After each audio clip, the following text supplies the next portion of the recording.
കുറെ പേര് കണ്ടല്ലോ എന്നോട് ഊട്ടി ട്രിപ്പ് അനൗൺസ് ചെയ്യാൻ പറഞ്ഞപ്പോൾ എനിക്ക് സത്യം പറഞ്ഞാൽ അത്ര വലിയ താല്പര്യമൊന്നും ഉണ്ടായിരുന്നില്ല.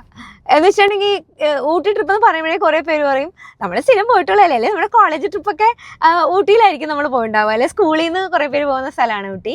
അപ്പോൾ അങ്ങനെ ഉള്ള ഒരു മൈൻഡ് ആയിരിക്കുമല്ലോ എന്ന് വിചാരിച്ചിട്ടോ. അത് ശരി തന്നെയാണ്. എന്നോട് വേറെയും കുറേ പേര് പറഞ്ഞു എന്തിനാ ഊട്ടിയെന്ന്.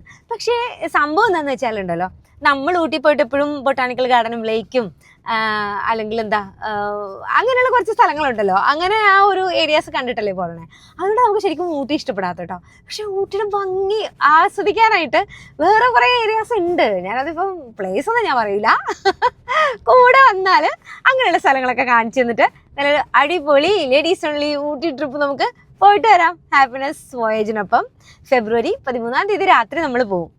14, 15 ഊട്ടി എക്സ്പ്ലോർ ചെയ്തിട്ട് എന്തായാലും നിങ്ങൾ ഇതുവരെ കാണാത്ത ഒരു ഊട്ടി കാണിച്ചു തന്നിരിക്കൂട്ടോ. നമ്പർ താഴെ കൊടുക്കാം, വിളിക്കണേ.